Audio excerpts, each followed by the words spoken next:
Bonjour, une nouvelle vidéo aujourd'hui pour vous parler de l'assurance vie des personnes à charge, une autre garantie qu'on retrouve fréquemment sur les régimes d'assurance collective. On regarde ça en détail après cette pause.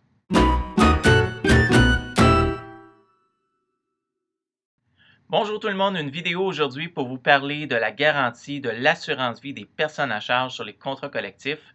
On va regarder ça, contrairement à l'assurance vie où c'était la vie de l'adhérent qui était assuré, mais dans l'assurance vie des personnes à charge, c'est l'assurance vie est sur la vie des personnes à charge de l'adhérent du régime. Donc moi, je travaille pour la compagnie XYZ, mon conjoint ou ma conjointe et mes enfants vont être éligibles à la protection de l'assurance vie des personnes à charge.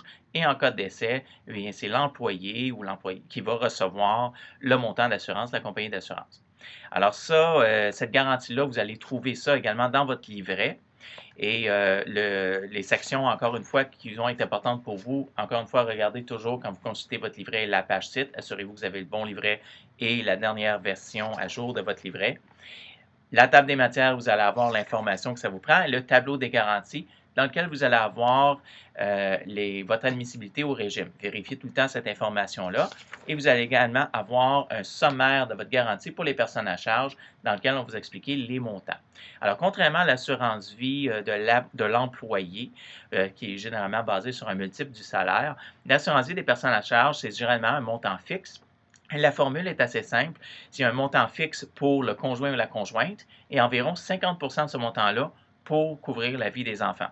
Un exemple, 10 000 pour le conjoint ou la conjointe et 5 000 pour les enfants. Donc, dans le cas d'un décès d'un conjoint, la compagnie d'assurance va remettre un chèque à l'employé de 10 000 et dans le cas de décès d'un enfant, ça va être 5 000 Ça, la protection, c'est par enfant. Donc, si vous avez 5 enfants, vous pourriez obtenir jusqu'à 15 000 en prestation de décès. On s'entend, les chances que vous ayez un décès de vos personnes à charge sont assez minimes.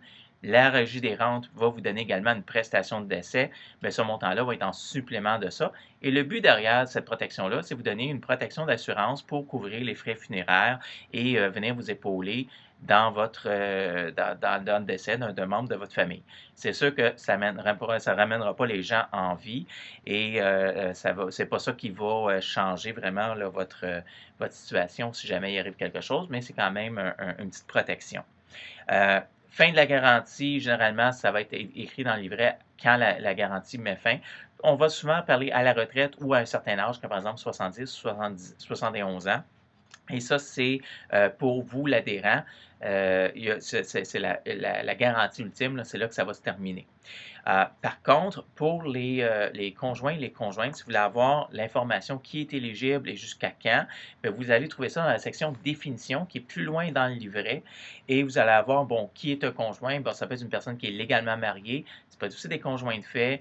Alors, vérifiez la définition de conjoint et conjointe, très importante là-dedans.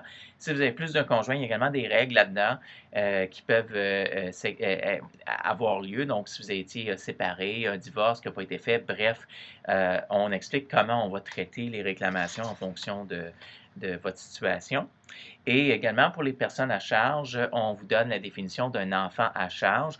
Généralement, c'est à moins de 21 ans, la personne va être couverte, ou 25 ans, étudiant à temps plein qui habite encore chez ses parents, ou dans le cas d'une déficience intellectuelle. Donc, bref, les détails sur qui est éligible au niveau de protection des personnes à charge.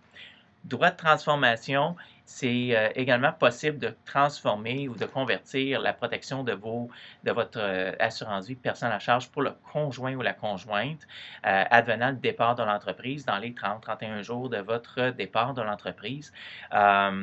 Ce n'est pas tous les assureurs qui l'offrent, mais généralement, c'est offert. Et si c'est offert, c'est généralement s'il y a un montant minimum d'assurance. Donc, dans le cas de cet assureur-là, il faut qu'il y ait un montant minimum de 5 000 qui est couvert pour pouvoir convertir ou transformer la protection pour les personnes à charge. D'autres informations utiles pour la protection des personnes à charge, c'est vérifier aussi les conditions pour l'enfant, si c'est dès la naissance ou s'il y a une période d'attente. La plupart des contrats collectifs vont couvrir l'enfant dès la naissance parce qu'il n'y a rien de plus plate que de perdre un enfant à l'hôpital 3 semaines après sa naissance et se faire dire par son assureur qu'on n'est pas éligible.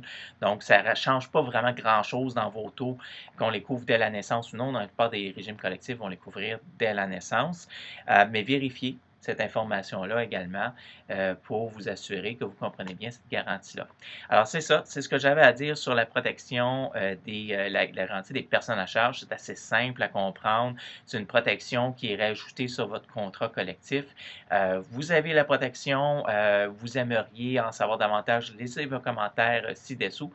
Et puis, entre-temps, ben, je vais vous souhaiter une excellente fin de journée.